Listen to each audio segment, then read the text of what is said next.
اعوذ باللہ من الشیطان الرجیم بسم اللہ الرحمن الرحیم وَلَقَدْ أَرْسَلْنَا نُوحًا إِلَىٰ قَوْمِهِ فَلَبِثَ فِيهِمْ أَلْفَ سَنَةٍ إِلَّا 50 عَامًا فَأَخَذَهُمُ الطُّوفَانُ وَهُمْ ظَالِمُونَ صدق اللہ العظیم۔ رب اشرح لي صدری ويسر لي امری واحلل عقدۃ من لسانی یفقہوا قولی۔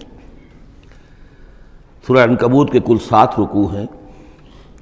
پہلا رکوع جیسا کہ میں عرض کر چکا ہوں کہ قرآن مجید کے اہم ترین مقامات میں سے ہے، خاص طور پر دعوت اور تحریک اور اللہ تعالیٰ کے دین کے غلبے کی جد و جہد میں جو مسائل درپیش ہوتے ہیں کارکنوں کو، اس دور میں جب کہ پرسیکیوشن ہو، ستایا جا رہا ہو، مشکلات آ رہی ہوں، قربانیاں دینی پڑیں، تو اس کے جتنے بھی مسائل پیدا ہوتے ہیں ان سب کا بہت ہی جامع جو بیان ہے اور رہنمائی ہے وہ اس رکوع میں آ چکی ہے۔ تو یہ نوٹ کر لیجئے کہ مطالعہ قرآن حکیم کے جس منتخب نصاب کا میں تذکرہ کرتا رہا ہوں چند دنوں سے، اس کا جو 5واں حصہ ہے اس کا پہلا سبق جو ہے وہ اسی سورہ عنکبوت کے پہلے رکوع پر مشتمل ہے، اور یہ اس حصے کا یوں سمجھیے کہ بمنزلہ فاتحہ ہے اس حصے کے لیے۔ اب جو بقیہ 6 رکوع ہیں ان میں 3 میں انباء الرسل کا معاملہ آ رہا ہے، لیکن ظاہر بات ہے کہ یہاں جو انباء الرسل آ رہے ہیں تو بیچ بیچ میں خاص طور پر یہی جو مسئلہ ہے بیک گراؤنڈ میں جو مسلمانوں کے مسائل درپیش ہیں اور جو اس وقت حضور صلی اللہ علیہ وسلم اور آپ کے ساتھی جن مسائل سے دوچار ہیں، اور جو کچھ کہ کشاکش جو ہے مکے میں ہو رہی ہے اہل کفر اور اہل ایمان کے مابین، تو اس کے یوں سمجھیے بٹوین دی لائنز وقفے سے اس کی طرف بھی اشارے ہیں۔ پھر جو بقیہ 3 رکوع رہ جائیں گے ان 3 رکوعوں میں 2 لڑیاں ہیں جو بٹی ہوئی ہیں۔ ایک لڑی میں خطاب ہے مشرکین عرب کی طرف، اور ایک لڑی میں جو اہل ایمان تھے، جو حضور صلی اللہ علیہ وسلم پر ایمان لائے تھے، جو ان مشکلات سے دوچار تھے، وہاں بھی پھر گن کر 10 ہدایات ان کو دی گئی ہیں، لیکن وہاں یہی ہے کہ وہ بٹی ہوئی ہونے کی وجہ سے لڑیاں وہ کٹا پھٹا معاملہ ہوگا، جیسے کہ سورہ بقرہ میں آپ کو بتا چکا ہوں یا سورہ نساء میں۔ وَلَقَدْ أَرْسَلْنَا نُوحًا إِلَىٰ قَوْمِهِ، اور ہم نے بھیجا تھا نوح کو اس کی قوم کی طرف، فَلَبِثَ فِيهِمْ أَلْفَ سَنَةٍ إِلَّا 50 عَامًا، تو رہا ان کے مابین وہ 1000 برس سے صرف 50 برس کم، 950 برس۔ حضرت نوح کا ذکر کتنی مرتبہ آ چکا ہے، لیکن یہ بات پہلے کبھی نہیں کہی گئی، یہاں کیوں کہی گئی کہ اے مسلمانوں تم ابھی پریشان ہو گئے ہو، ابھی عشق امتحان اور بھی ہیں، اور جیسے کہ سورہ انعام میں آیا تھا، اے نبی اگر آپ کو یہ جھٹلا رہے ہیں وَإِن يُكَذِّبُوكَ فَقَدْ كُذِّبَ رُسُلٌ مِّن قَبْلِكَ، تو آپ سے پہلے ہمارے رسول تھے، انہوں نے صبر کیا۔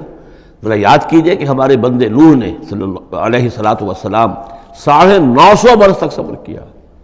تو اے مسلمانوں تم سوچو، تم ابھی سے گھبرا گئے ہو؟ یہ موج پریشاں خاطر کو پیغام لبے ساحل نے دیا ہے، دور وصال بحر کبھی تو موجوں میں گھبرا بھی گئی۔ فَأَخَذَهُمُ الطُّوفَانُ وَهُمْ ظَالِمُونَ، تو اس کی قوم کو، حضرت نوح کی قوم کو آ پکڑا طوفان نے، اور وہ ظالم تھے، گناہگار تھے۔ فَأَنجَيْنَاهُ وَأَصْحَابَ السَّفِينَةِ، تو ہم نے بچا لیا اس کو یعنی حضرت نوح کو اور کشتی والوں کو۔ وَجَعَلْنَاهَا آیَةً لِّلْعَالَمِينَ، اور اسے ہم نے بنا دیا تمام جہانوں کے لیے، تمام جہان والوں کے لیے ایک نشانی۔ وَإِبْرَاهِيمَ، اور ہم نے بھیجا ابراہیم کو، اذ قال لقومه، جب کہ اس نے کہا اپنی قوم سے، اعبدوا اللہ واتقوہ، اللہ کی بندگی اختیار کرو اور اس کا تقوی اختیار کرو۔ ذالکم خیر لکم ان کنتم تعلمون، یہی تمہارے لیے بہتر ہے اگر علم رکھتے ہو۔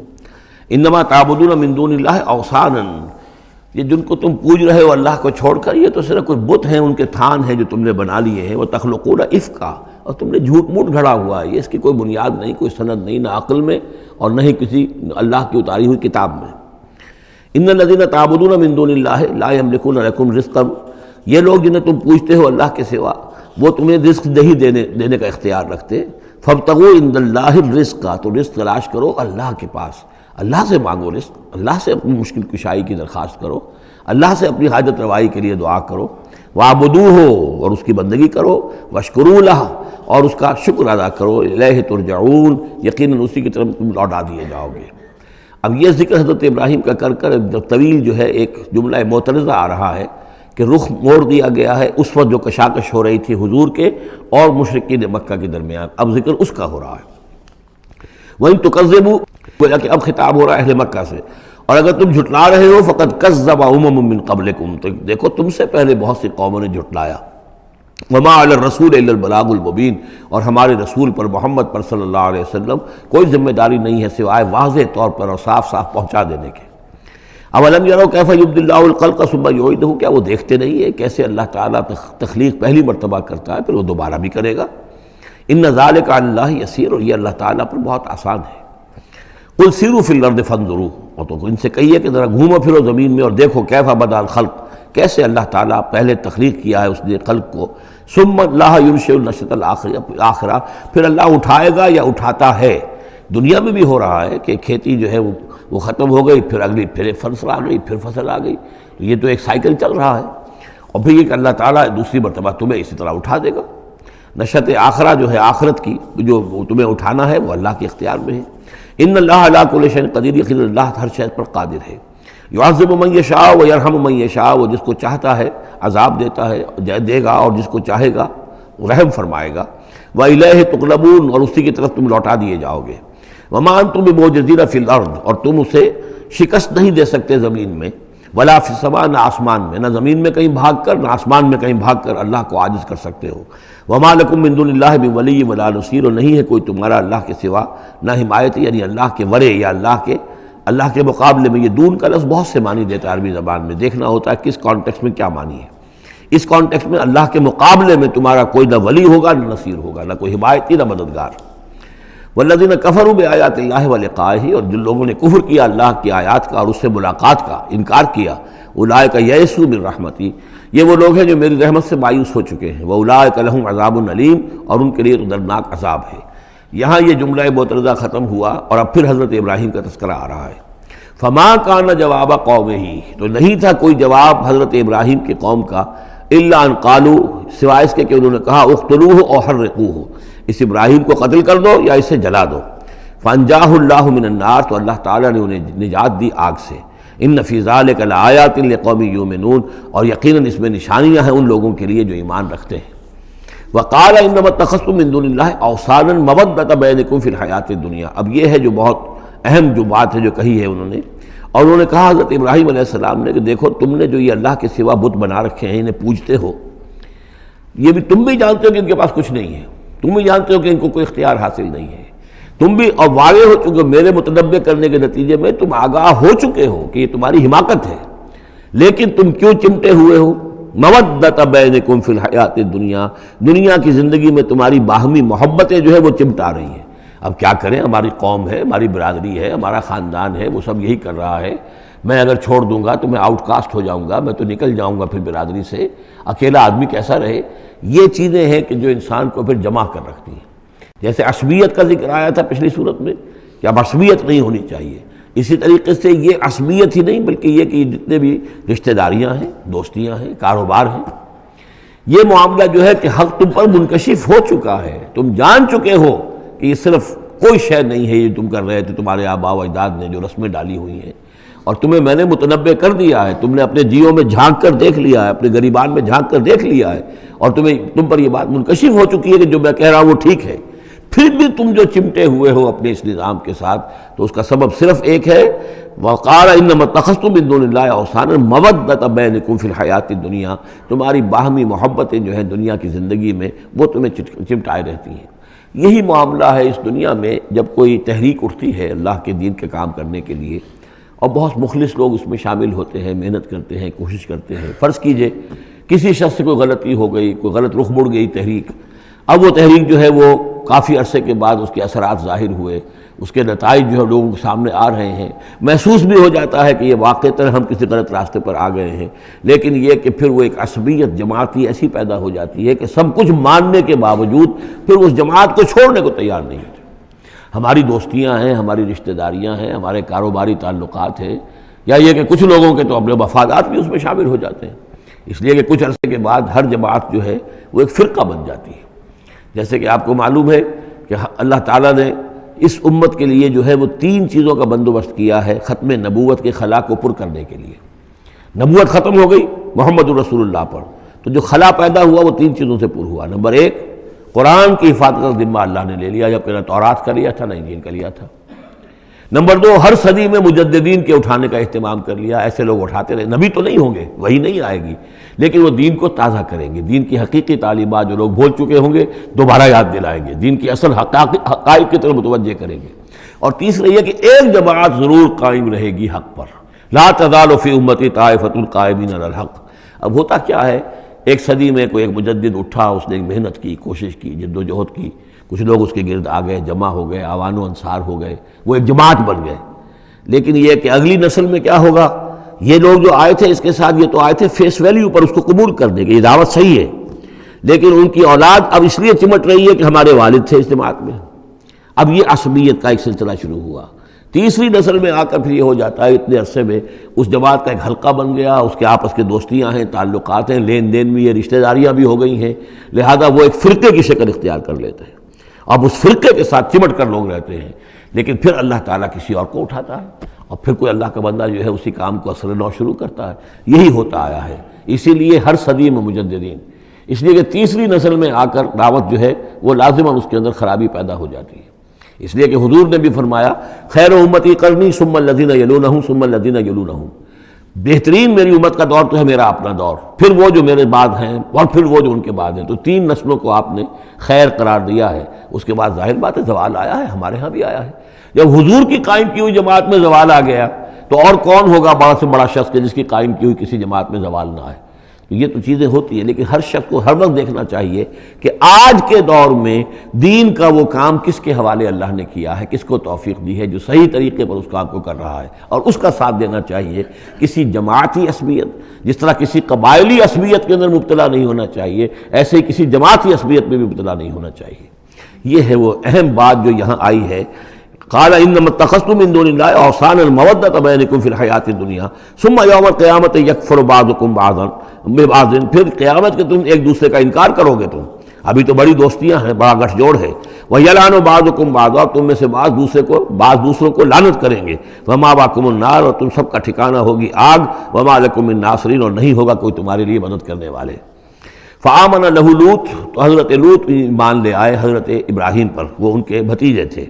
وقال انی مہاجر الی ربی، اور حضرت ابراہیم نے کہا میں اپنے رب کی طرف ہجرت کر رہا ہوں۔ وہ اپنا ملک چھوڑ کر چلے آئے شام کی طرف۔ قرآن مجید میں کہیں بھی پھر اس کے بعد یہ تذکرہ نہیں ملتا کہ ان کی قوم کا کیا حشر ہوا، پیچھے ان کو ہلاک کیا گیا، کیا ہوا، واللہ عالم۔ انہ هو العزیز الحکیم، یقیناً اللہ تعالیٰ زبردست ہے، حکمت والا۔ ووہبنا لہ اسحاق و یعقوب، اور ہم نے اسے اسحاق جیسا بیٹا دیا، یعقوب جیسا پوتا دیا۔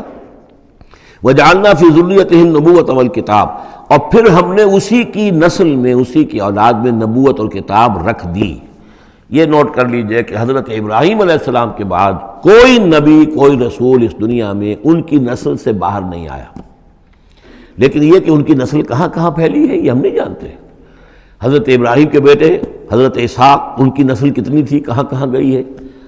تورات نے تو محفوظ رکھا ہے صرف یعقوب کو، اس لیے کہ بنی اسرائیل کیونکہ یہ لوگ ہیں، اس اپنی نسلی وہ جو بات تھی اس کے حوالے سے حضرت یعقوب کے بارے میں تو ساری چیزیں موجود ہیں۔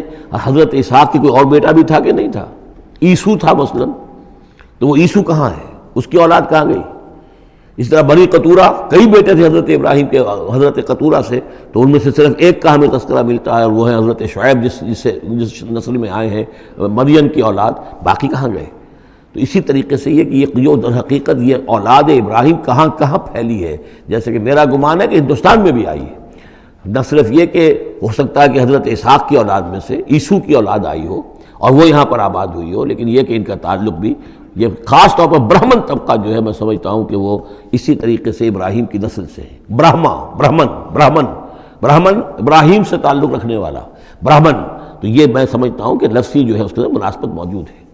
واللہ عالم، یقین سے ہم نہیں کہہ سکتے، الا یہ کہ کوئی شخص ہسٹری کا اس کو اپنا ریسرچ کا موضوع بنائے، بڑا عالم ہو، وہ لائبریریاں جو ہیں کھنگالے اور پرانی تاریخیں دیکھے، شاید۔ وَوَهَبْنَا لَهُ اسحاق وَيَعْقُوبَ وَجَعَلْنَا فِي ذُرِّيَّتِهِ النُّبُوَّةَ وَالْكِتَابَ، ہم نے اسی کی نسل میں، اسی کی اولاد میں نبوت اور کتاب رکھ دی۔ طویل عرصے تک وہ نبوت و کتاب آتی رہی حضرت یعقوب کی اولاد میں، پھر آخری نبوت و رسالت حضرت اسماعیل کی اولاد میں۔ وَآتَيْنَاهُ أَجْرَهُ فِي الدُّنْيَا، ہم نے اسے اجر جو ہے دنیا میں بھی عطا فرمایا۔ وَإِنَّهُ فِي الْآخِرَةِ لَمِنَ الصَّالِحِينَ، اور یقیناً وہ آخرت میں ہمارے بڑے نیک بندوں میں سے ہیں۔ وَلُوطًا، اور ہم نے لوط کو بھیجا، اذ قال لقومه انکم لتاتون الفاحشہ، جب انہوں نے کہا اپنی قوم سے، یہ جو قوم کہا گیا مجازن، حقیقتاً وہ قوم ان کی نہیں تھی، حضرت لوط جو ہے وہ تو بھیجے گئے ہیں ان شہروں کی طرف، یہی ایک استثناء ہے، ورنہ ہر قوم کی طرف رسول اسی کی امت اسی میں سے بھیجا گیا، لیکن چونکہ حضرت ابراہیم کے بعد کوئی رسول کسی اور قوم میں ہو نہیں سکتا، اس لیے عمورہ اور صدوم کی بستیوں میں جو بھیجے گئے وہ حضرت لوط ہیں جو حضرت ابراہیم علیہ السلام کے بھتیجے ہیں۔ انکم لتاتون الفاحشۃ، تم لوگ بڑی بے حیائی کا ارتکاب کر رہے ہو، ما سبقکم بہا من احد من العالمین، تمام جہان والوں میں کسی قوم نے تم سے پہلے یہ حرکت نہیں کی۔ انکم لتاتون الرجال، کیا تم مردوں کی طرف آتے ہو اپنی شہوت کو پورا کرنے کے لیے، وتقطعون السبیل، اور راستہ مارتے ہو، یعنی فطرت کا راستہ تو یہ ہے، اولاد ہوتی ہے تو ہوتی ہے مرد اور عورت کے ملاپ سے، تم نے جو راستہ اختیار کیا تو گویا کہ اس فطرت کی راہ کو تم کاٹ رہے ہو۔ وَتَأْتُونَ فِي نَادِيكُمُ الْمُنكَرَ، اور تم اپنی مجلسوں میں یہ اس کا ارتکاب کرتے ہو، یہ ان کی بے حیائی کی اور ڈھٹائی کی انتہا ہو گئی تھی۔ فما کان جواب قومہ، تو نہیں تھا جواب اس کی قوم کا کوئی، الا ان قالوا، سوائے اس کے کہ انہوں نے کہا، ائتنا بعذاب اللہ ان کنت من الصادقین، اے لوط اگر سچے ہو تو اللہ کا عذاب لے آؤ۔ قال رب انصرنی علی القوم المفسدین، تو انہوں نے حضرت لوط نے دعا کی، پروردگار میری مدد فرما ان مفسدوں کے خلاف۔ ولما جاءت رسلنا ابراہیم بالبشریٰ، اور جب ہمارے جو ایلچی تھے یعنی وہ جو فرشتے آئے تھے انسانی شکل میں ابراہیم کے پاس بشرا لے کر، بشارت لے کر حضرت اسحاق کی ولادت کی، قالوا انا مہلکو اہل هذه القریہ، انہوں نے کہا کہ ہم ہلاک کرنے کے لیے بھیجے گئے ہیں ان بستی والوں کو، ان اہلھا کانوا ظالمین، یقیناً اس کے جو بستی والے جو ہیں، اس بستی کے لوگ رہنے والے وہ بڑے ظالم ہیں، گناہگار ہیں۔ قال ان فیہا لوطا، حضرت ابراہیم نے کہا اس میں تو لوط بھی تو ہے اسی بستی کے اندر۔ قالوا نحن اعلم بمن فیہا، انہوں نے کہا ہمیں خوب معلوم ہے کہ کون کون ہے اس میں۔ لننجینہ اہلہ الا امرأتہ، ہم اسے بچا لیں گے، نجات دیں گے، اس کو بھی اس کے گھر والوں کو بھی، سوائے اس کی بیوی کے، کانت من الغابرین، وہ ہوگی رہ جانے والوں میں۔ ولما ان جاءت رسلنا لوطا، اور جب وہ ہمارے ایلچی جو ہے وہ پہنچے حضرت لوط کے پاس، سیء بہم، ان کو دیکھ کر وہ پریشان ہوئے، وضاق بہم ذرعا، اور ان کا دل جو بہت تنگ ہوا، خوبصورت لڑکوں کی شکل میں آئے تھے۔ وقالوا لا تخف ولا تحزن، انہوں نے کہا نہیں آپ نہ کوئی خوف کھائیں اور نہ کوئی رنجیدہ ہوں، انا منجوک واہلک، ہم تو آپ کو نجات دینے کے لیے آئے ہیں اور آپ کے گھر والوں کو، الا امرأتک، سوائے آپ کی بیوی کے، کانت من الغابرین، وہ پیچھے رہنے والوں ہی میں ہے۔ انا منزلون علی اہل هذه القریۃ رجزا من السماء، ہم نازل کرنے والے ہیں اس بستی کے رہنے والوں پر ایک آفت، ایک عذاب آسمان سے، بما کانوا یفسقون، بسبب اس فسق کے اور فجور کے اور گندگی کے جو وہ کر رہے تھے۔ وَلَقَدْ تَرَكْنَا مِنْهَا آیَةً بَيِّنَةً، اور ہم نے چھوڑ دیا اس میں سے، اس بستی میں سے کوئی نشانی جو ہے وہ اس وقت تک موجود ہوگی جب کہ قرآن نازل ہوا ہے، اسی لیے کہ قرآن کہتا ہے بار بار تم گزرتے ہو ان بستیوں کے کھنڈرات کے اوپر سے، بَيِّنَةً لِقَوْمٍ يَعْقِلُونَ، ان لوگوں کے لیے کہ جو عقل سے کام لے۔ وَإِلَىٰ مَدْيَنَ أَخَاهُمْ شُعَيْبًا، اور مدین کی طرف ہم نے بھیجا ان کے بھائی شعیب کو، فقال یا قوم اعبدوا اللہ، اور انہوں نے کہا کہ اے میری قوم کے لوگوں اللہ کی بندگی کرو، وارجوا الیوم الآخرہ، اور دیکھو آخرت کے دن کی، قیامت کے دن کی انتظار میں رہو، امید میں رہو، وہ قیامت کا دن آ کر رہے گا۔ ولا تعثوا فی الارض مفسدین، اور زمین میں فساد مچاتے مت پھرو۔ فکذبوہ، تو انہوں نے اس کو جھٹلا دیا، فاخذتہم الرجفۃ، تو انہیں آ پکڑا ایک زلزلے نے، فاصبحوا فی دارہم جاثمین، تو وہ اپنے گھروں کے اندر پڑے رہ گئے اوندھے ہوئے۔ وعادا وثمودا، اسی طرح عاد اور سمود، وقد تبین لکم من مساکنہم، اور تمہیں معلوم ہے کہ ان کے مسکن کہاں تھے، تمہارے لیے واضح ہیں کہاں رہتے تھے یہ، کہاں آباد تھے۔ وزین لہم الشیطان اعمالہم، اور شیطان نے ان کے لیے ان کے برے اعمال کو، مشرکانہ افعال کو مزین کر دیا تھا، اسی میں مگن تھے، خوش تھے۔ فصدہم عن السبیل، اور روک دیا تھا انہیں اللہ کے صحیح راستے سے، صراط مستقیم سے، جو صراط توحید ہے اس سے۔ وَكَانُوا مُسْتَبْصِرِينَ، حالانکہ وہ تھے بہت ہوشیار، بہت غور کرنے والے، سوچنے والے، بڑے دانشور تھے، لیکن یہ کہ یہ بڑے دانشور جو ہے کسی جگہ ایسا بھی ہوتا ہے، بہت بڑا عقل مند انسان جو ہے وہ اپنے ناک کے نیچے کے پتھر سے ٹھوکر کھاتا ہے۔ یہ، اور اس کی سب سے بڑی مثال جو ہے وہ ہمارے آج کل کے سائنسدان ہیں، کتنی باریکیاں دیکھ رہے ہیں اس کائنات کی، سب کچھ دیکھ لیا، اللہ نظر نہیں آتا، کہاں سے کہاں دیکھ رہے ہیں، کتنی بڑی بڑی ٹیلیسکوپس ہیں اور کتنے ٹریلین وہ لائٹ ایئرز کے اوپر دریافت کر رہے ہیں کہ نیا ستارہ وجود میں آ گیا، سب کچھ ہو رہا ہے، لیکن یہ کہ ان تمام چیزوں کو دیکھنے کے باوجود ان کا دماغ اللہ کی طرف منتقل نہیں ہوتا۔ یہ ہے کہ ایک طرف سے اندھے ہیں، ایک آنکھ کھلی ہے، ایک آنکھ اندھی ہے۔ تو اگرچہ وہ بھی تھے بڑے ہوشیار مستبصرین، یعنی استبصار جو ہے یہ باب استفال، دیکھنا بڑے غور سے دیکھا کرتے تھے، مشاہدہ کرتے تھے، آبزرو کرتے تھے، سب کچھ تھے، باقی سب کچھ نظر آیا انہیں۔ ڈھونڈنے والا ستاروں کی گزرگاہوں کا اپنے افکار کی دنیا میں سفر کر نہ سکا، وہ ساری جو ہے وہ ستاروں کی گزرگاہیں جو ہے ان کی تحقیق ہو رہی ہے، لیکن یہ کہ میں خود کون ہوں، کہاں سے آیا ہوں، کہاں جا رہا ہوں، میری زندگی کا مال کیا ہے، اس کا مقصد کیا ہے؟ بس پیدا ہونا، کھانا پینا، جانوروں کی طرح رہنا اور ختم ہو جانا۔ Is that all? Is death the end of our existence? کیا موت پر ہمارے وجود کا خاتمہ ہو جائے گا؟ تو کیا زندگی ہوئی؟ عمر دراز مانگ کے لائے تھے 4 دن، 2 آرزو میں کٹ گئے، 2 انتظار میں۔ کتنا وقت تو گزر گیا، بچپن کے اندر ابھی فہم ہی نہیں تھا، لڑکپن ہے، اس کے بعد نوجوانی ہے، اس کے کچھ اپنے ہی اور جو ہے اس کی کیفیات ہوتی ہیں۔ جب ذرا ہوش اور شعور آیا ہے، ایک ذرا ہوش میں آنے کے خطا کار ہیں ہم، اور اس کے بعد پھر بڑھاپا آ گیا، اور اس کے بعد جو ہے کہ لا یعلم من بعد علم شیئا، بس یہی زندگی ہے؟ یہ اشرف المخلوقات ہے؟ یہ مسجود ملائک کی زندگی یہ ہے؟ نہیں، اصل زندگی تو ہے تو اسے پیمانہ امروز و فردا سے نہ ناپ، جاویداں پہ ہمدماں ہر دم جواں ہے زندگی، وہ زندگی تو ابدی ہے۔ یہ تو اس کا چھوٹا سا حصہ علیحدہ کر کے ایک امتحانی وقفہ بنا دیا ہے، اسے ایک امتحانی وقفہ ہے، 3 گھنٹے کا نہیں، 30 سال کا صحیح، بس اس کے علاوہ کچھ نہیں۔ کوانٹیٹیو فرق ہے، کوالٹیٹیو نہیں۔ وَقَارُونَ وَفِرْعَوْنَ وَحَامَانَ، اور ہلاک کیا ہم نے قارون کو بھی اور فرعون کو بھی اور حامان کو بھی۔ وَلَقَدْ جَاءَهُم مُوسَىٰ بِالْبَيِّنَاتِ، ان کے پاس موسیٰ آئے تھے واضح تعلیمات لے کر۔ فَاسْتَكْبَرُوا فِي الْأَرْضِ، انہوں نے زمین میں تکبر کیا۔ وَمَا كَانُوا سَابِقِينَ، لیکن یہ کہ وہ ہماری پکڑ سے بچ کر نکل جانے والے نہیں تھے، ہم سے آگے نہیں نکل سکتے تھے۔ فَكُلًّا أَخَذْنَا بِذَنبِهِ، ہم نے سب کو پکڑا ان کے گناہوں کی پاداش میں۔ فَمِنْهُمْ مَنْ أَرْسَلْنَا عَلَيْهِمْ حَاصِبًا، تو ان میں وہ بھی تھے کہ جن پر ہم نے ایسی زوردار ہوا بھیجی جس میں پتھراؤ تھا، وہ ہوا جو ہے ان پر پتھراؤ کر رہی تھی۔ تو یہ قوم لوط پر بھی ہوا ہے، اور بعض حضرات کے نزدیک قوم عاد پر بھی۔ سخرها عليهم 7 ليال و8 أيام حسوما فترى القوم فيها صرعا، ایک ایسی تیز آندھی آئی ہے، 7 دن اور 7 راتیں اور 8 دن چلتی رہی کہ اس نے اٹھا کر پٹخا ہے، اور اس میں وہ کنکر بھی تھے، وہ بلٹس کا کام کر رہے تھے، جو اور سے بڑے پتھر تھے وہ کام کر رہے تھے، میزائلز کا، تو یہ سب کے سب ہلاک ہو گئے۔ فمنہم من ارسلنا علیہ حاصبا ومنہم من اخذته الصیحہ، اور ان میں سے وہ بھی تھے کہ جن کو ایک چنگھاڑ نے آ پکڑا، یہ سمود اور اہل مدین تھے۔ ومنہم من خسفنا به الارض، ان میں وہ بھی تھے کہ جنہیں ہم نے زمین میں دھسا دیا، یہ قارون کا معاملہ ہے جو سورہ قصص میں آ چکا ہے۔ ومنہم من اغرقنا، اور وہ بھی تھے جنہیں ہم نے غرق کر دیا، اور غرق کرنے کے 2 طریقے ہوئے، ایک تو یہ کہ جو قوم آباد تھی، قوم نوح جہاں تھی وہی غرق کیا، وہی کا وہی، لیکن یہ کہ ایک یہ ہے کہ فرعون کو اور اس کے فوج کو اور لاؤ لشکر کو ان کے محل سے نکال کر، ان کے شہروں سے نکال کر لا کر اور دریا سمندر میں غرق کیا۔ وما كان الله ليظلمهم، لیکن اللہ تعالیٰ ان پر ظلم کرنے والا نہیں تھا، ولكن كانوا انفسهم يظلمون، بلکہ یہ تو وہ خود اپنے اوپر ظلم کر رہے تھے۔ مثل الذين اتخذوا من دون الله اولیاء كمثل العنکبوت، یہ بھی اس حصے کی ان 3 رکوعوں کی بڑی اہم آیت ہے، تمثیل ہے۔ مثال ان لوگوں کی کہ جنہوں نے اللہ کے سوا کسی کو اپنا حمایتی بنا رکھا ہے۔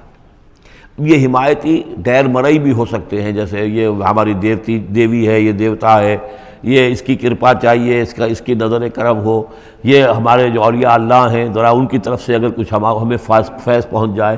اور یہ بھی ہوتا ہے دنیا میں بھی، مادی اعتبار سے بھی، اور یہ جو بھی کاز اینڈ ایفیکٹ کا سلسلہ اس کے تحت بھی، تو ہم آخر لوگوں کو اپنا دوست سمجھتے ہیں، یہ ہمارے حمایتی ہیں، یہ ہماری مدد کریں گے، لیکن واقعہ یہ ہے کہ سوائے ایک اللہ کی دوستی کے باقی ساری دوستیاں جو ہیں وہ مکڑی کے جالے جتنی بس مضبوط ہیں، اس سے زیادہ نہیں ہے۔ مثل الذین اتخذوا من دون اللہ اولیاء کمثل العنکبوت، جن لوگوں نے اللہ کو چھوڑ کر کسی اور کو اپنا پشت پناہ اور مددگار بنایا ہے، کسی اور پر توکل ہے، کسی اور پر سہارا ہے، امریکہ ہماری مدد کرے گا، وہ جو کچھ 71 میں ہوا وہ آپ کو معلوم ہے، وہ بیڑا اس کا جہاز بھی آ رہا تھا، لیکن یہ کہ کوئی مدد ہماری نہیں کی گئی، کوئی نہیں ہے، کوئی کسی کا سہارا بننے والا نہیں ہے۔ سہارا تو اگر کوئی ہے تو وہ اللہ ہے، لیکن اس کو تم نے چھوڑ دیا، اس کو سہارا نہیں بنایا۔ مثل الذین اتخذوا من دون اللہ اولیاء کمثل العنکبوت اتخذت بیتا، یہ بکری بھی تو ایک گھر بناتی ہے، جالا بناتی ہے، وَإِنَّ أَوْهَنَ الْبُيُوتِ لَبَيْتُ الْعَنكَبُوتِ، اور سب جانتے ہیں کہ تمام گھروں میں سب سے زیادہ کمزور گھر وہ اس مکڑی کا گھر ہے۔ لَوْ كَانُوا يَعْلَمُونَ، کاش کہ انہیں معلوم ہوتا۔ ان اللہ یعلم ما یدعون من دونہ من شیء، اللہ خوب جانتا ہے کہ جس کو یہ پکار رہے ہیں اللہ کے سوا کوئی شے ہے ہی نہیں۔ وَهُوَ الْعَزِيزُ الْحَكِيمُ، اور وہ زبردست ہے حکمت والا۔ وَتِلْكَ الْأَمْثَالُ نَضْرِبُهَا لِلنَّاسِ وَمَا يَعْقِلُهَا إِلَّا الْعَالِمُونَ، اور یہ مثالیں ہیں کہ جو ہم لوگوں کے لیے بیان کرتے ہیں لیکن نہیں سمجھتے ان سے مگر وہی لوگ کہ جو علم رکھنے والے ہیں۔ خلق اللہ السماوات والارض، اللہ تعالیٰ نے آسمان اور زمین تخلیق فرمائے بالحق، حق کے ساتھ۔ ان فی ذلک لآیۃ للمؤمنین، یقیناً اس میں نشانی ہے اہل ایمان کے لیے۔ اب یہ جو بقیہ 3 رکوع ہیں 21ویں پارے میں آ رہے ہیں، یہ جیسا کہ میں نے عرض کیا اس میں 2 لڑیاں ہیں بٹی ہوئی۔ ایک لڑی ہے خطاب اہل ایمان سے، یہاں ایک جگہ آپ کو مل جائے گا کہ براہ راست خطاب بھی ہے، یا عبادی الذین آمنوا، یا ایھا الذین آمنوا والا جو ہے کہ جو مدنی صورتوں میں جو خطاب کا صیغہ ہے وہ تو یہاں بھی نہیں آیا لیکن براہ راست خطاب کیا ہے۔ لیکن یہ کہ اگر گنتی کریں گے تو کچھ 10 احکام اور دیے گئے ہیں ان لوگوں کو جو دین کے لیے کسی محنت کے اندر جد و جہد میں، اس کو غالب کرنے کی کسی کوشش میں، اس کی تحریک میں، اس کی دعوت میں لگے ہوئے ہوں، اور اس میں ان کے لیے مصائب ہوں، مشکلات ہوں، تکالیف ہوں، پریشانیاں ہوں، تو ان کے لیے کیا ہدایات ہیں۔ سب سے پہلی ہدایت 100 ہدایتوں کی ایک ہدایت، اتل ما اوحی الیک من الکتاب، تلاوت کرتے رہا کرو اس شے کی جو وحی کی گئی ہے آپ کی جانب کتاب میں سے۔ یہی ہم پڑھ چکے ہیں سورہ کہف میں بھی، واتل ما اوحی الیک من کتاب ربک لا مبدل لکلماتہ ولن تجد من دونہ ملتحدا۔ وہی بات، سب سے بڑا سہارا بندہ مومن کا کیا ہے؟ اللہ پر جتنا یقین ہوگا، اللہ پر جتنا بھروسہ ہوگا، اللہ سے جتنا تعلق ہوگا اتنا ہی صبر کرے گا۔ وَاصْبِرْ وَمَا صَبْرُكَ إِلَّا بِاللَّهِ، اور اللہ کے ساتھ تعلق کا سب سے بڑے ذریعہ یہ قرآن مجید ہے۔ طرفوا بِأَيْدِيكُمْ وَطَرَفُوا بِيَدِ اللَّهِ، اس کا ایک سرا تمہارے ہاتھ میں ہے، ایک سرا اللہ کے ہاتھ میں ہے۔ القرآن حبل اللہ الممدود من السماء إلى الأرض، حضرت عبداللہ ابن مسعود کی روایت کردہ حدیث ہے، حضور نے فرمایا یہ اللہ کی رسی ہے، مضبوطی کے ساتھ تھام لو اس کو، یہ تنی ہوئی ہے زمین سے آسمان تک۔ تو واعتصموا بحبل اللہ جمیعا، تو اس کے لیے یہ کہ قرآن پڑھا کرو۔ اتل ما اوحی الیک من الکتاب واقم الصلاۃ، اور قرآن کے بعد نمبر 2 نماز قائم کرنا۔ یہ نماز جو ہے اقم الصلاۃ لذکری، یہ سورہ طٰہٰ میں ہم پڑھ آئے ہیں، حضرت موسیٰ کو پہلی وحی ہو رہی ہے، پہلی گفتگو ہو رہی ہے کوہ طور پر، اقم الصلاۃ لذکری ان الصلاۃ تنہی عن الفحشاء والمنکر، یقیناً یہ نماز روکتی ہے بے حیائی کے کاموں سے بھی اور برے کاموں سے بھی۔ وَلَذِكْرُ اللَّهِ اکبر، اور جان لو اللہ کا ذکر سب سے بڑی شے ہے۔ یہاں ذکر کو علیحدہ نہ سمجھیں، یہی ذکر ہے، قرآن جو ہے الذکر ہے۔ ہم نے سورہ ہجر میں دیکھا الذکر، انا نحن نزلنا الذکر وانا لہ لحافظون، تو ذکر میں سب سے پہلے قرآن ہے۔ نمبر 2 اقم الصلاۃ لذکری، نماز قائم کرو میری یاد کے لیے۔ قرآن تو ہے ہی مجسم ذکر، نماز ذکر کے لیے ہے۔ اور تیسری چیز کیا ہے؟ ادعیہ معصورہ ہیں محمد رسول اللہ صلی اللہ علیہ وسلم کی، زندگی کا ہر کام کرتے ہوئے دعا ہے۔ آپ بیت الخلاء میں داخل ہو رہے ہیں تو دعا ہے، نکل رہے ہیں تو دعا ہے، گھر سے باہر جا رہے ہیں دعا ہے، گھر میں داخل ہو رہے ہیں دعا ہے، شیشہ دیکھا ہے تو دعا ہے، کپڑے بدلے ہیں دعا ہے، ہر کام کیجئے وہ، لیکن یہ کہ آپ کا اس وقت اللہ کے ساتھ ذہنی رشتہ قائم رہتا ہے۔ چوتھے نمبر پر جو بھی اور حضور نے فرمائے ہیں، یہ 33 مرتبہ سبحان اللہ اور 33 مرتبہ الحمدللہ اور اللہ اکبر، یہ بھی ذکر ہے۔ تو یہ تمام شکلیں ذکر کی ہیں، صرف کسی ایک شے کو ذکر نہ سمجھے ہمارے ہاں یہ بن گیا بس اللہ اللہ کر رہے ہیں تو ذکر ہے، نہیں، ذکر میں سب سے پہلے قرآن کی تلاوت ہے۔ اتل ما اوحی الیک من الکتاب واقم الصلاۃ ان الصلاۃ تنہی عن الفحشاء والمنکر ولذکر اللہ اکبر واللہ یعلم ما تصنعون۔ ایک تو یہ ہدایت ہو گئی، اللہ خوب جانتا ہے جو تم کر رہے ہو۔ دوسری ہدایت ولا تجادلوا اہل الکتاب الا باللتی ہی احسن، جنہیں پہلے تم سے کتاب دی گئی تھی ان سے جھگڑا مت کرو مگر بہترین طریقے پر، ان سے بات کرو تو بڑے ہی اسلوب سے کرو، خوبصورتی سے کرو، بات کو سمجھانے کے لیے کرو، ان کی توہین نہ ہو کہ جذبات کو آپ بھڑکنے نہ دیں، ان میں حمیت جاہلی جو ہے اپنی امکانیت تک تو کوشش کریں کہ وہ بھڑکے نہ، باقی پھر وہ جو کرتے ہیں وہ اللہ کے ہاں وہ ذمہ دار ہوں گے، لیکن ان سے گفتگو کرو تو بڑے عمدگی کے ساتھ کرو۔ الا الذین ظلموا منہم، سوائے ان کے جو ان میں سے نا انصافی پر تل گئے ہوں۔ اب یہ استثناء جو 2 معنی میں ہے، ایک تو یہ ہے کہ اس کا مطلب یہ کہ ان سے مجادلہ کرو ہی نہ، اور دوسرے یہ کہ اگر ان کے ساتھ کسی وقت کوئی سختی بھی کرنی پڑے، کوئی سخت جملہ بھی کہنا پڑے تو اجازت ہوگی، جہاں معلوم ہو جائے کہ یہ ہٹ درمی کے اوپر جو ہے آ گیا ہے تو وہاں اس دونوں کا امکان پیدا ہو جائے گا۔ وَقُولُوا، لیکن تمہیں ان سے کہنا کیا ہے یہ بھی سمجھ لو، تاکہ اب اس کو یہ سمجھیے کہ یہ ہمیں مسلمانوں میں جب کام کرنا ہے، مسلمان سو گئے ہیں، بھول گئے اپنے سبق کو، انہیں یاد دلانا ہے تو اسی انداز میں انہیں یاد دلانا ہے۔ قولوا آمنا بالذی انزل الینا وانزل الیکم، ان سے کہو بھائی ہم تو ایمان رکھتے ہیں اس پر بھی جو ہماری طرف نازل کیا گیا اور اس پر بھی جو آپ کی طرف نازل کیا گیا۔ وَإِلٰہُنَا وَإِلٰہُکُمْ وَاحِدٌ، اور یہ تو نہیں ہے کہ ہمارا خدا کوئی اور ہے تمہارا خدا کوئی اور ہے، ہمارا الہ اور تمہارا الہ ایک ہی تو ہے۔ وَنَحْنُ لَهُ مُسْلِمُونَ، اور ہم تو اسی کے سامنے فرما بردارانہ اپنا سر جھکا چکے ہیں۔ وَكَذَلِكَ أَنزَلْنَا إِلَيْكَ الْكِتَابَ، اے نبی اسی طرح ہم نے آپ کی جانب یہ کتاب نازل کی ہے۔ فَالَّذِينَ آتَيْنَاهُمُ الْكِتَابَ يُؤْمِنُونَ بِهِ، تو وہ لوگ جنہیں ہم نے کتاب دی ہے، یہود اور نصارہ، ان میں بھی وہ لوگ ہیں جو اس پر ایمان لائیں گے یا جو ایمان لا رہے ہیں، جیسا کہ ہم پڑھ چکے ہیں کہ وہ آئے تھے کچھ لوگ جو حبشہ سے ایک وفد کی شکل میں، اور مکے والوں نے انہیں ستایا بھی، استہزاء بھی کیا، لیکن وہ لوگ وہ تھے جو پہلے حضرت عیسیٰ پر ایمان رکھتے تھے، عیسائی تھے، اور اب محمد پر بھی ایمان رکھتے ہیں، تو اللہ تعالیٰ نے ان کو دوہرا اجر دیا، مرتین۔ وَمِنْ هَؤُلَاءِ مَن يُؤْمِنُ بِهِ، اور ان میں سے یعنی مشرکین مکہ میں سے بھی بہت سے لوگ ہیں جو ایمان لائے ہیں اور ابھی لا رہے ہیں یا لائیں گے۔ وَمَا يَجْحَدُ بِآيَاتِنَا إِلَّا الْكَافِرُونَ، اور ہماری آیات کا انکار تو نہیں کرتے سوائے وہی کہ جو ناشکرے ہیں اور جو کفر کر اڑ گئے ہوں۔ اب ایک اور دیکھیے دلیل، اب یہ حصہ جو ہے یہ دوسری ڈوری آ گئی کہ جس میں روح سخن جو ہے مشرکین کے ساتھ رد و قضا والی بات ہے۔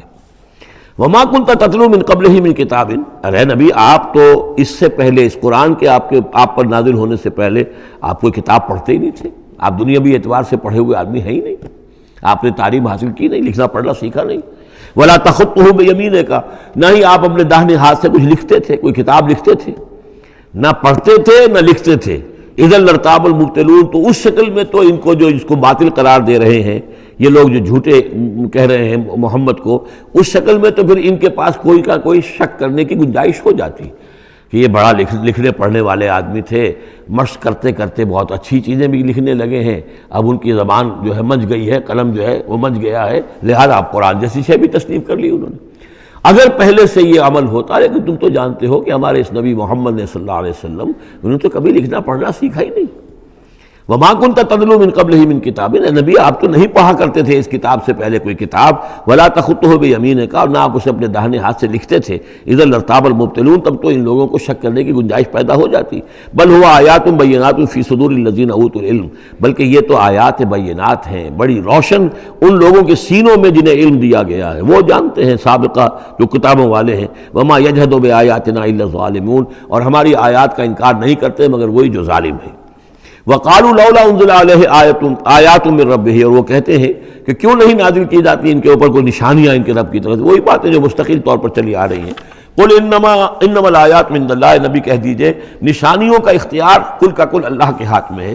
وَإِنَّمَا أَنَا نَذِيرٌ مُّبِينٌ، اور میں تو صرف واضح طور پر خبردار کر دینے والا ہوں۔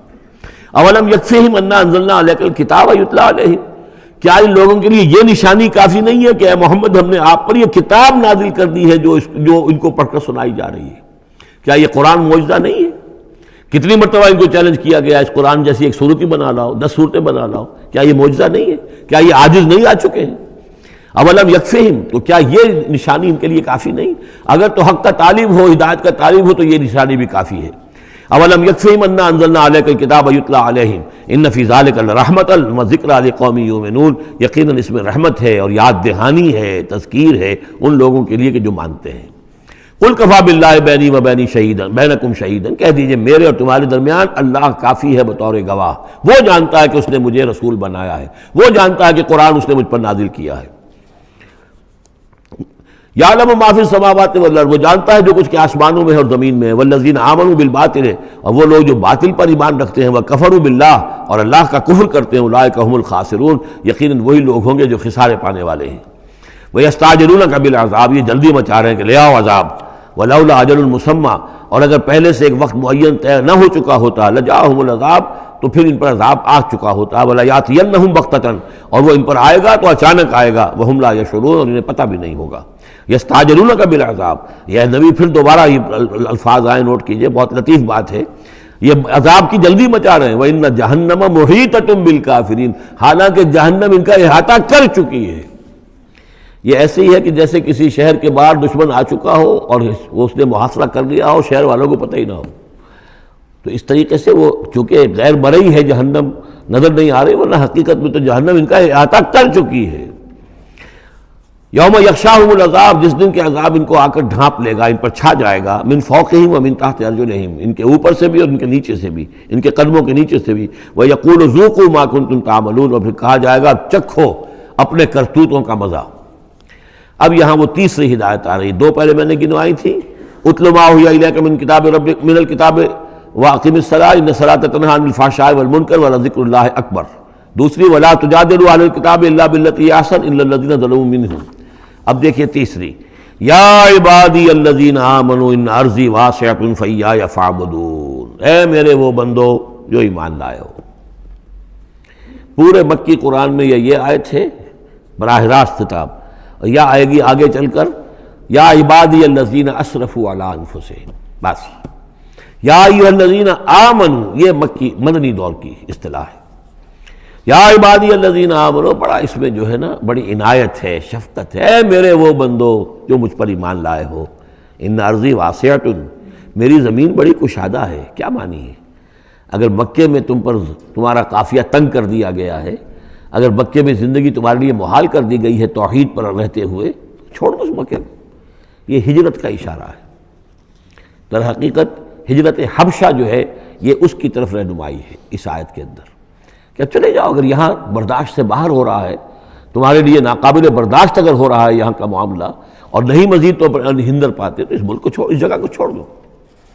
یا عبادی الذین آمنوا ان ارضی واسعۃ، میری زمین بڑی کشادہ ہے. فایای فاعبدون، پس صرف میری ہی بندگی کرو. چوتھی ہدایت، کل نفس ذائقۃ الموت. دیکھو موت تو آنی ہی آنی ہے. آج آ جائے کل آ جائے، آج نہ آئے کل آ جائے گی. آخر عمار اور یاسر کو ابو جہل نے اگر فرض کرو کہ ذبح کر دیا ہے، تو فرض کیجئے کہ چند دن اور جیتے تو موت تو پھر بھی آنی تھی نا. تو کل نفس ذائقۃ الموت، اگر یہ بات ذہن میں رہے کہ موت تو آنی ہی آنی ہے، آج نہیں تو کل، تو پھر بھی انسان جو ہے اس کے اندر ہمت بنی رہے گی کہ میں خام اپنی زندگی بچانے کے لیے حق کو چھوڑوں اور باطل سے ساز باز کروں، اس سے مصالحت کروں. ثم الینا ترجعون، اور پھر تم ہماری طرف لوٹا دیے جاؤ گے. پانچویں بات، والذین آمنوا وعملوا الصالحات لنبوئنہم من الجنۃ غرفا. ہمارے اس وعدے پر پختہ یقین رکھو کہ جو ایمان لائیں گے اور نیک عمل کریں گے، ہم لازماً ان کو جگہ دیں گے اس جنت کے بالا خانوں میں، جو سورہ فرقان کے آخری رکوع میں آیا تھا. اولئک یجزون الغرفۃ بما صبروا، انہیں غرفہ بالا خانہ ملے گا. تو من الجنت غرفاً، جروں کے بالا خانے ملیں گے جنت کے. تجری من تحت الانہار خالدین فیہا، جس کے نیچے ندیاں بہتی ہوں گی، اس میں وہ ہمیشہ ہمیش رہیں گے. نعم اجر العاملین، کیا ہی اچھا ہوگا عمل کرنے والوں کا اجر. چھٹی بات، الذین صبروا وعلی ربہم یتوکلون، وہ لوگ کہ جو صبر کریں اور اپنے رب پر توکل کریں. صبر کرو اور توکل کرو، دو ہی چیزیں ہیں. جو آئے جھیلو، صبر کرو، برداشت کرو، اور جو کچھ کرنا ہے اس میں توکل اللہ پر ہو. اپنی ذات پر نہیں، اپنی طاقت پر نہیں، اپنی صلاحیت پر نہیں، اپنی ذہانت پر نہیں، اپنی فطانت پر نہیں، اپنی لیاقت پر نہیں، سارا توکل اللہ پر، نہ مادی اسباب و وسائل پر. اگلی ہدایت اور آ رہی ہے، وَكَأَيٍّ مِّن دَابَّةٍ لَا تَحْمِلُ رِزْقَهَا. یہ بھی نہ سمجھو کہ تمہارا رزق جو ہے کسی کے قبضے میں ہے وہ روک دے گا اور تمہیں کیا کھاؤ گے کیا پیو گے. وَكَأَيٍّ مِّن دَابَّةٍ، تم دیکھتے نہیں کتنے حیوانات ہیں زمین میں، لا تحمل رزقها، کیا وہ اپنا رزق اٹھائے پھرتے ہیں؟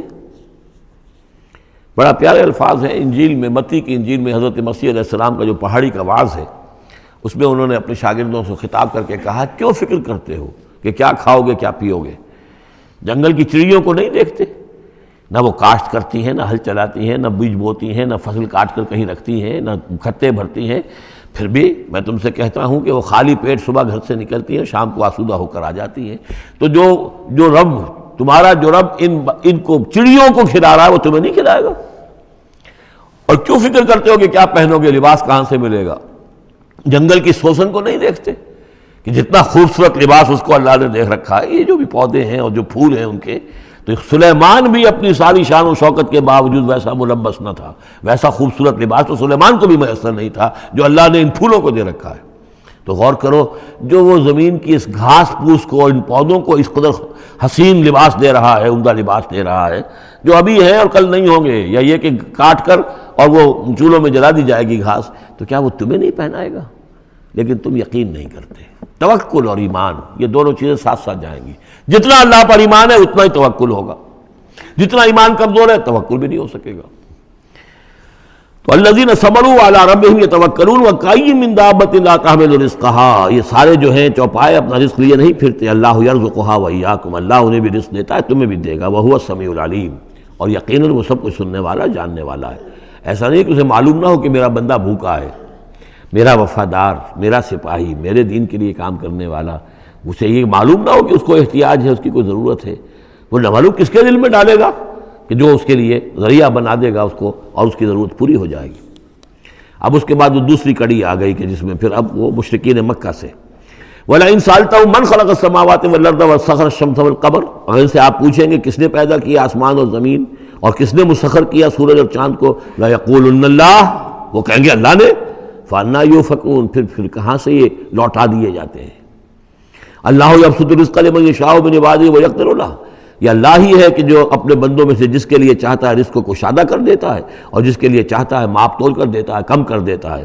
ان اللہ بکل شیء علیم، یقیناً اللہ تعالیٰ ہر چیز پر ہر چیز کا علم رکھتا ہے۔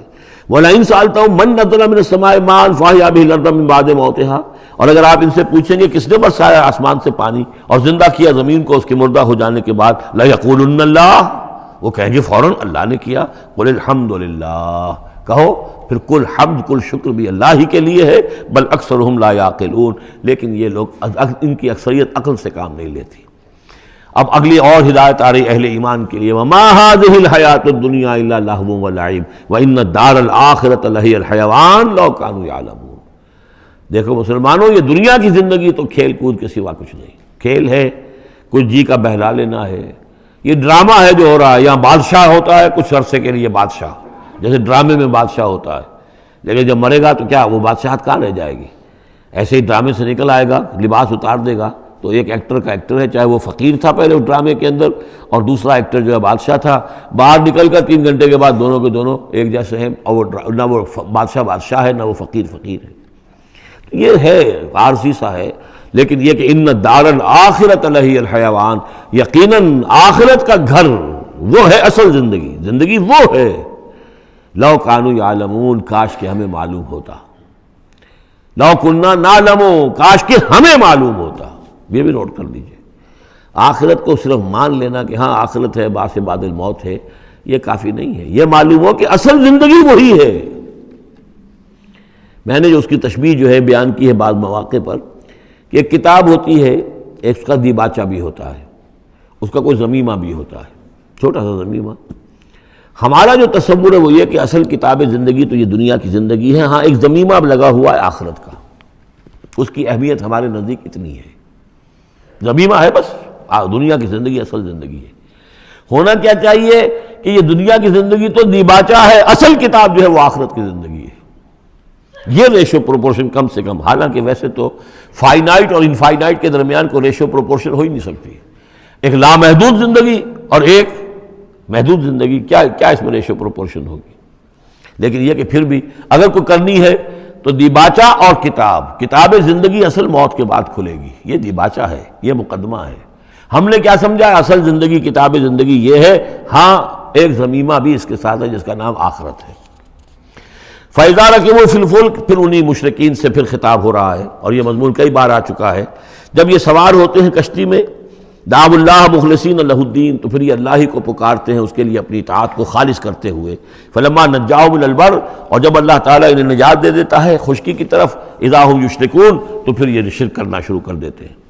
لیکفروا بما آتیناہم، تاکہ یہ ناشکری کریں اور کفر کریں ہماری دی ہوئی نعمتوں کی، ولیتمتعوا، اور تاکہ بس مزے اڑا لیں۔ فسوف یعلمون، پھر یہ جان لیں گے۔ الہاکم التکاثر حتی زرتم المقابر، کلا سوف تعلمون ثم کلا سوف تعلمون، اصل حقیقت تو اس وقت کھلے گی۔ اولم یروا انا جعلنا حرما آمنا، یہ پھر اہل ایمان سے کہا جا رہا ہے کیا یہ دیکھتے نہیں کہ ہم نے حرم کو ان کے لیے امن کی جگہ بنا دیا ہے؟ وَيُتَخَطَّفُ النَّاسُ مِنْ حَوْلِهِمْ، اور لوگ جو ہیں اچک لیے جاتے ہیں ان کے ارد گرد سے، باقی عرب کے اندر تو امن و امان تھا ہی نہیں۔ أَفَبِالْبَاطِلِ يُؤْمِنُونَ وَبِنِعْمَةِ اللَّهِ يَكْفُرُونَ، تو کیا یہ باطل پر ایمان رکھتے ہیں اور اللہ کی نعمت کا یہ کفران کر رہے ہیں۔ وَمَنْ أَظْلَمُ مِمَّنِ افْتَرَىٰ عَلَى اللَّهِ كَذِبًا أَوْ كَذَّبَ بِالْحَقِّ لَمَّا جَاءَهُ، اس شخص سے بڑا ظالم اور کون ہوگا جس نے کوئی چیز گھڑ کر اللہ کی طرف منسوب کر دی، اور اسی طرح وہ شخص کہ جس نے اللہ کی طرف سے آئے ہوئے حق کی تکذیب کر دی جبکہ اس کے پاس آیا۔ یہ دونوں ہم بدن جرم ہیں، یعنی اگر میں جھوٹ موٹ قرآن جو ہے خود تصنیف کر کے اللہ کی طرف منسوب کر رہا ہوں تو مجھ سے بڑا ظالم اور گناہ گار کوئی نہیں، لیکن یہ بھی سوچ لو اگر واقعتاً یہ اللہ کا کلام ہے جو میں تمہارے سامنے پیش کر رہا ہوں اور تم اس کی تکذیب کر رہے ہو تو تم سے بڑا ظالم کوئی نہیں۔ الیس فی جہنم مثوی للکافرین، تو کیا جہنم ہی میں ٹھکانہ نہیں ہے ان کافروں کا؟ اور آخری آیت جو ہے پھر اسی سیغے میں لنہدین والذین جاہدوا فینا، اہل ایمان کے دلجوئی کے لیے گھبراؤ نہیں، پریشان نہ ہو۔ والذین جاہدوا فینا لنہدینہم سبلنا، وہ لوگ کہ جو ہماری راہ میں جہاد کریں، محنت کریں، کوشش کریں، جد و جہد کریں، قربانیاں دیں، اظہار کریں، انہیں مطمئن رہنا چاہیے ہمارا پختہ وعدہ ہے، مؤکد وعدہ ہے، ہم لازماً ان کی رہنمائی کریں گے اپنے راستوں کی طرف۔ لَنَهْدِيَنَّهُمْ سُبُلَنَا وَإِنَّ اللَّهَ لَمَعَ الْمُحْسِنِينَ، اور یقیناً اللہ تعالیٰ ساتھ ہے اہل احسان کے، جو اللہ تعالیٰ کے پر ایمان اور یقین اس درجے کا رکھتے ہوں اور اس کے لیے تن من دھن لگانے کے لیے تیار ہوں، تو اللہ ان کے ساتھ ہے، یعنی اللہ کی نصرت ساتھ ہے، اللہ کی مدد ساتھ ہے، اللہ کی تائید ساتھ ہے۔ سورۃ الروم، بسم اللہ الرحمن الرحیم، الف لام میم، غلبت الروم فی ادنی الارض وهم من بعد غلبهم سیغلبون فی بضع سنین، للہ الامر من قبل ومن بعد ویومئذ یفرح المؤمنون بنصر اللہ ینصر من یشاء وهو العزیز الرحیم، وعد اللہ لا یخلف اللہ وعدہ ولکن اکثر الناس لا یعلمون۔ یہ سورہ روم جو ہے، اس میں آغاز میں جو مضمون آیا ہے وہ اس اعتبار سے بہت اہم ہے کہ ایک تاریخی پس منظر بھی ہے اس کا، اور ایک بہت بڑی پیشن گوئی تھی کہ جو ان آیات میں کی گئی تھی کہ جو پھر صحیح ایگزیکٹلی جیسے کہ پیشن گوئی اللہ نے کی تھی ان آیات میں وہ پوری ہوئی۔ یہ آپ ذہن میں رکھیے کہ بہت طویل عرصے تک، کئی 100 برس تک تاریخ کے اندر، جب یہ ایرانی امپائر بنی ہے کہ خسرو سے، سائرس کے زمانے سے 2500 سال پہلے جو بادشاہ تھا ذوالقرنین، تو ایک بڑی سلطنت یہ تھی، اور دوسری بڑی سلطنت جو تھی وہ سلطنت روما تھی۔ سلطنت روما کا سب سے بڑا حصہ تو خیر روم جو یورپ کے اندر تھا، لیکن یہ کہ یہ ترکی کا پورا علاقہ اور مغربی میڈیٹرینین کے ساتھ ساتھ جو ساحل ہے یہ ان کے پاس ہوتا تھا۔ ان دو حکومتوں میں جیسے سی سو ہوتا ہے، جھولا جھول رہی تھی تاریخ۔ کبھی ایرانیوں میں کوئی زوردار طاقتور بادشاہ اٹھا باصلاحیت، اس نے حملہ کیا اور رومیوں کو دھکیل دیا وہ یورپ کے اندر اور ایشیا خالی کرا لیا۔ کبھی رومیوں میں کوئی زبردست طاقتور کوئی بادشاہ اٹھا جو کہ جس کے اندر صلاحیت تھی، وہ آ کر ایرانیوں کو دھکیلتا ہوا پیچھے لے جاتا تھا۔ تو اس طریقے سے یہ سی سو جو ہے یہ کئی 100 برس تک جاری رہا۔ حضور کی بعثت کے زمانے میں ایسا معاملہ ہوا ہے کہ سن 614 میں، 602 سے لے کر 614 تک، اور حضور کی ولادت ہوئی 571 میں، یعنی جب حضور کی عمر 31 برس تھی اس سے لے کر اور 45 برس کی عمر تک ایک مسلسل جنگ چلی ہے ان دونوں کے مابین، روم اور ایران کی۔ لیکن سن 614 میں ایک بڑی زبردست شکست دی کیخسرو پرویز، کیخسرو ثانی وہ اپنے آپ کو کہتا تھا، پہلا کیخسرو تو تھا ذوالقرنین اور ثانی میں ہوں اب، بہرحال یہ ایک بڑا باصلاحیت حکمران تھا۔ اس نے شکست دی ہے رومیوں کو بہت بری طرح۔ شام میں، اب یہ چونکہ رومی عیسائی ہو چکے تھے، سن 300 عیسوی میں یہ عیسائی ہو چکے تھے، یروشلم ان کا مقدس مقام تھا لیکن نام رکھا ہوا تھا ایلیا۔ سن 70 میں جو یروشلم کو انہوں نے برباد کیا تھا، تو اس کے بعد ہیڈریان ایک رومن امپرر تھا جس نے کہ دوبارہ آباد کیا یروشلم کو، اور لیکن اس کا نام بدل دیا، اب یروشلم نہیں تھا یہ، اس کا نام تھا ایلیا۔ ایلیا میں ان کی وہ صلیب بھی تھی جو ان کے عقیدے کے مطابق حضرت مسیح علیہ السلام کو جس پر صلیب دی گئی تھی، ان کا مقدس مقام تھے یہ۔ ان سب سے بھی ان کو کھدیڑ دیا، تقریباً ترکی سے بھی نکال دیا، استنبول جو ہے قسطنطنیہ اس پر بھی اندیشہ ہوا کہ شاید ایرانی حملہ کر دیں گے۔ اس حد تک رومیوں کا حال پتلا ہو گیا۔ اب ہو یہ رہا تھا کہ جو عرب میں، مکے میں ادھر حضور کی دعوت ہے، شروع ہو چکی ہے، 5 برس ہو گئے حضور کو دعوت دیتے ہوئے، یا یہ کہ 15 برس ہونے کو آئے ہیں، لیکن ہوتا یہ تھا کہ یہ مشرکین مکہ یہ سمجھتے تھے کہ ایرانی تو ہمارے بھائی ہیں، وہ مشرک ہے، آتش پرست ہیں، اور یہ نصرانی جو ہیں، یہ عیسائی جو ہیں، یہ مسلمانوں کے قریب تر ہیں، اس لیے کہ یہ عیسیٰ کو ماننے والے، موسیٰ کو ماننے والے، تو یہ لوگ جو ہیں ان سے قریب ہیں۔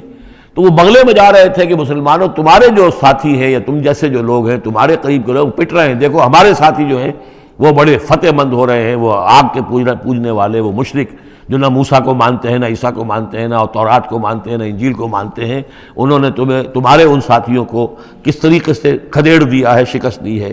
تو اس پر مسلمانوں کو صدمہ ہوا، اس پر یہ آیات نازل ہوئی کہ اگرچہ اس وقت تو فی الواقع صورت کی بن گئی ہے، لیکن چند ہی سالوں کے اندر یہ صورت بدل جائے گی، اور یہ کہ رومیوں کو غلبہ حاصل ہو جائے گا، یہ پیشن گوئی کی گئی۔ اس پر پھر حضرت ابوبکر صدیق نے کسی کافر مشرک سے ایک شرط بھی مان لی کہ اگر یہ قرآن کی پیشن گوئی درست ثابت ہوئی تو تم مجھے 100 اونٹ دو گے، اور اگر غلط ثابت ہوئی تو پھر میں تمہیں 100 اونٹ دوں گا۔ لیکن حضور انہوں نے کیا تھا، شاید 3-4 سال کی یہ عہد کیا تھا، حضور نے کہا نہیں، بضع کا لفظ آ رہا ہے اس میں کہ چند سالوں کے اندر، بضع کا لفظ جو ہے وہ 9 تک اطلاق ہوتا ہے، تو 9 سال کو رکھو، اور شرط جو ہے دوبارہ اپنی اس 9 سال کے حوالے سے اونٹوں کی تعداد بھی بڑھا دی گئی، لیکن یہ کہ پھر شرط کی مدت 9 سال ہو گئی۔ لیکن 9 سال کے 9ویں سال ہی وہ جو ہے وہ جو پیشن گوئی قرآن کی تھی کہ وہ صحیح ثابت ہوئی۔ ہرقل جو تھا، ہرقل اعظم، اس نے پھر لمبا چکر دیا، بجائے اس راستے سے آنے کے وہ بحیرہ کیسپین کی طرف سے ہو کر، پیچھے سے ہو کر آیا ہے، اور سرپرائز اٹیک کیا اس نے ایران پر، اور بڑی زبردست شکست دی ایران کو، اور اپنی شکست کا بدلہ چکا لیا، اور یہ سارا علاقہ شام وغیرہ کا جو ہے وہ اس نے واگزار کرا لیا۔ اور وہی تھا زمانہ جب کہ مسلمانوں کو میدان بدر میں فتح حاصل ہوئی۔ تو یہ شکست، 2 خوشیاں جمع ہو گئی مسلمانوں کے لیے، کہ ایک تو یہ کہ جو ان کے قریب تر تھے یعنی عیسائی، ان کو فتح حاصل ہو گئی مشرکین کے ساتھ کے مقابلے میں، کہ جو مشرکوں سے قریب تر تھے، آتش پرست تھے۔ دوسرے یہ کہ خود انہیں فتح حاصل ہو گئی، فتح مبین، الفرقان آ گیا بدر کا، اس کا ذکر ہے ان آیات میں۔ الف لام میم، غلبت الروم، رومی مغلوب ہو گئے، فی ادنی الارض، قریب کی سرزمین میں۔ وہ جغرافیہ تو آپ کو دکھایا تھا نقشہ، جزیرہ نمائے عرب، اور اس کے اوپر ایک طرف شام ہے، ایک طرف عراق ہے، اور ادھر عراق کے ساتھ میں ایران ہے، تو قریب جزیرہ نمائے عرب سے قریب ترین ممالک ہیں۔ فی ادنی الارض، قریب کے ملک میں رومی غالب آ گئے، لیکن وہم من بعد غلبہم سیغلبون، وہ اپنی اس مغلوبیت کے بعد ان قریب دوبارہ غالب آئیں گے، فی بضع سنین، چند سالوں میں۔ اور یہ بضع کا لفظ جو ہے یہ 9 تک پر اس کا اطلاق ہوتا ہے، 10 سے کم 9۔ تو حضور نے اسی لیے کہا کہ 9 سال، چونکہ تم شرط مان لو، اور شرط اس وقت تک شرط لگانا حرام قرار نہیں دیا گیا تھا، ابھی نہ جوئے کی حرمت آئی ہے نہ شراب کی حرمت آئی ہے، اس لیے اس میں آپ کوئی تعجب نہ کریں کہ حضرت ابوبکر نے شرط لگائی۔ تو فرمایا الف لام میم، غلبت الروم فی ادنی الارض وهم من بعد غلبہم سیغلبون فی بضع سنین للہ الامر من قبل ومن بعد، اللہ ہی کا اختیار تھا، اللہ ہی کے ہاتھ میں تھا سارا معاملہ، پہلے بھی اور بعد میں بھی۔ وَيَوْمَئِذٍ يَفْرَحُ الْمُؤْمِنُونَ، اس روز اہل ایمان خوشیاں منائیں گے۔ ایک خوشی تو اس کی ہوگی کہ عیسائیوں کو فتح ہو گئی آتش پرستوں پر، اور بنصر اللہ، اللہ کی مدد بھی آئے گی ان کے پاس، یعنی غزوہ بدر کا لفظ نہیں آیا، لیکن اہل ایمان کو جو ہے اس وقت فرحت ہو گئی بنصر اللہ، اللہ کی مدد سے۔ ینصر من یشاء، وہ مدد کرتا ہے جس کی چاہتا ہے، وہو العزیز الرحیم، اور وہ زبردست ہے، رحم فرمانے والا۔ وعد اللہ، یہ اللہ کا وعدہ ہے، یہ ہو کر رہے گا۔ لا یخلف اللہ وعدہ، اور اللہ تعالیٰ اپنے وعدے کے خلاف نہیں کرتا۔ ولکن اکثر الناس لا یعلمون، لیکن اکثر لوگ علم نہیں رکھتے۔ یہ ہیں وہ 6 آیات کہ جو اس موقع پر نازل ہوئی ہیں، اور اس کو سمجھ لیجئے کہ یہ تقریباً 614 عیسوی، جبکہ حضور صلی اللہ علیہ وسلم کو دعوت دیتے ہوئے تقریباً 5 برس ہو گئے تھے۔ 610 میں 5واں برس تھا، 610 میں آپ پر وحی شروع ہوئی ہے، اور پھر 9 برس کے بعد وہ غزوہ بدر بھی ہوا اور ان کو بھی فتح حاصل ہو گئی۔ یعلمون ظاہرا من الحیات الدنیا، یہ لوگ جو ہیں، اب یہ باقی تو جو مکی صورت ہے سورہ روم، اور یہ بہت مشابہ ہے سورہ نحل کے، اللہ تعالیٰ کی نعمتوں کے حوالے سے، اللہ تعالیٰ تذکیر میں آلاء اللہ کے حوالے سے اس کا مضمون وہی ہے بنیادی۔ یعلمون ظاہرا من الحیات الدنیا، یہ لوگ دنیا کی زندگی کے بھی صرف ظاہر کو جانتے ہیں۔ وَهُمْ عَنِ الْآخِرَةِ هُمْ غَافِلُونَ، اور آخرت سے یہ بالکل ہی غافل ہیں۔ یعنی دنیا کی زندگی تو یہ حقیقت یہ ہے کہ یہ مزرعۃ الآخرہ ہے، دنیا کی زندگی کی بھی اصل حقیقت یہ ہے کہ یہ کھیتی ہے جس میں بونا ہے آخرت میں کاٹنے کے لیے۔ وہ یہ بھول گئے کہ یہ آخرت کی کھیتی ہے، باقی جو ظاہر ہے اس کا کھاؤ پیو عیش کرو، بس یہی ان کے سامنے رہ گیا ہے، اور آخرت ان کے ذہنوں سے بالکل اوجھل ہو گئی ہے۔ اولم یتفکروا فی انفسہم، کیا یہ اپنی ذات میں غور نہیں کرتے؟ وان ما خلق اللہ السماوات والارض وما بینہما الا بالحق، نہیں پیدا کیا اللہ نے آسمانوں کو اور زمین کو، جو کچھ بھی ان دونوں کے مابین ہے، مگر حق کے ساتھ، واجل مسمى، اور ایک وقت معین تک کے لیے۔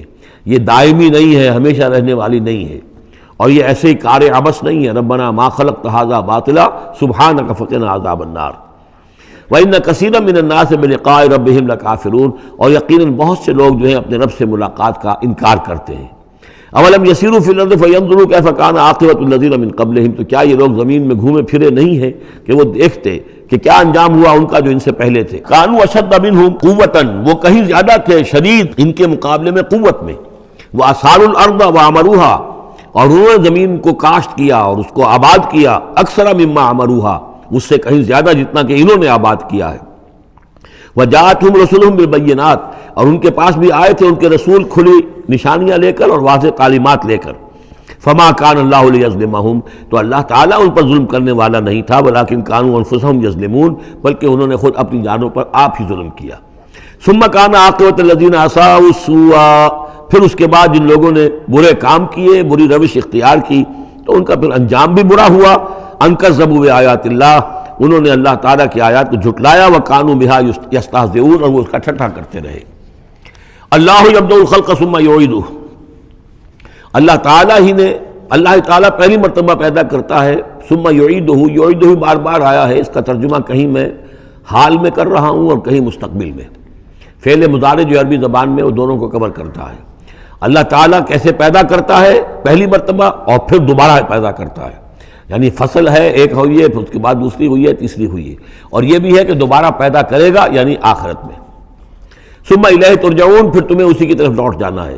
ویوم تقوم الساعۃ یبلس المجرمون، جس روز قیامت قائم ہو جائے گی، مجرم اس روز جو ہیں بالکل مایوس ہو کر رہ جائیں گے۔